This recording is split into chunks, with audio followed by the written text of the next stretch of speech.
dee taxul ñu fàtte akub kóllëre dangay gis yonent bi sallallahu alayhi wa sallam dafay wax ne bokk na ci mbaax gi doom di jokk waajuram ginnaaw bu génnee àdduna mooy di ko ñaanal kon loolu li muy tekki moo di ne relation wu diggante kii dund ak ki faatu dee teqalewu leen mais dee benn tuxu la rek boo xamante ne ki doon dund tuxu na ko dem ci beneen monde kii dund fii nii am lum ko warlul moo tax sang bi sallallahu alayhi wa sallama wane que ne dañuy seeti ñi faatu keroog ba mu demee ziyaara ji bàmmeelu yaayam fa baka rasulullahi sallallahu alayhi wa sallam yonent bi sallallahu alayhi wa sallam jooyloo ñi àndoon ak moom fa baka wa abka man kaana maahu sallallahu alayhi wa sallam mu jooyloo ñi àndoon ak moom mu daal di leen di wax ne dama laaj sama boroom pour ma jéggalul sama yaay mu tere ma ko ma ñaan ko pour may ñëw di ko ziyaar mu autorisé ma kon gis nga ziyaar nit ki faatu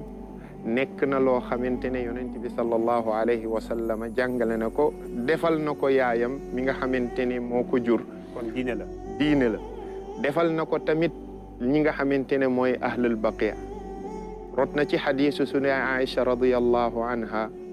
muy wax ne yonent bi sallallahu alayhi wa sallam su ayaam jotoon moom sunu yaay Aïcha dem ba guddi gi di waaj a jeex yonent bi sallallahu alayhi wa sallam danaan génn ci appartement moom dem seeti waa ahlul baqiya ci xaaju guddi gi dem seeti waa ahlul baqiya dem ziyaar leen di leen ñaanal keroog ba Usmaan ibn Maz'un mooy saxaabi bi nga xamante ne ci muhaajiruun yi moo njëkk a faatu li nga xamante ne moom mooy Medina keroog ba mu faatoo yonent bi sallallahu alayhi wa sallam ci xadiis yi dafay wax ne bañ ko dencee ba pare ba suul ko yonent bi sallallahu alayhi wa sallam dafa wax nañ ko jox ab xeer mu teg ko galeen ko ci li nga xamante ne mooy bopp bàmmeel bi mu toftal ci ne pour ma ko koy xàmmee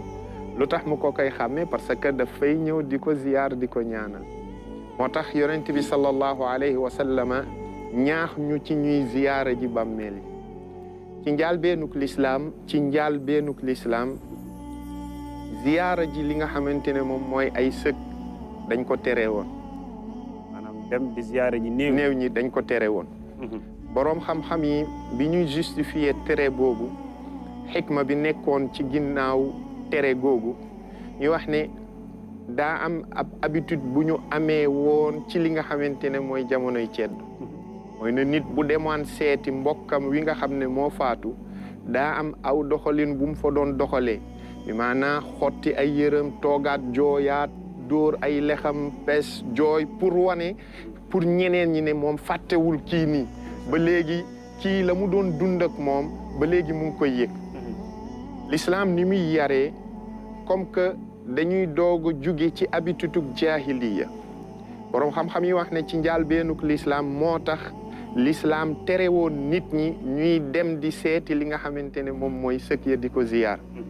ba ñu demee ba pas-pasuk wéetal yàlla dugg bëgg yàlla fees seen xol yonent bi sallallahu alayhi wa sallam ne leen ab bis kuntu nahaytukum an ziyarati al qubur tere woon naa leen ngeen di ziyaare ji bàmmeel yi ala lafdun li tahdid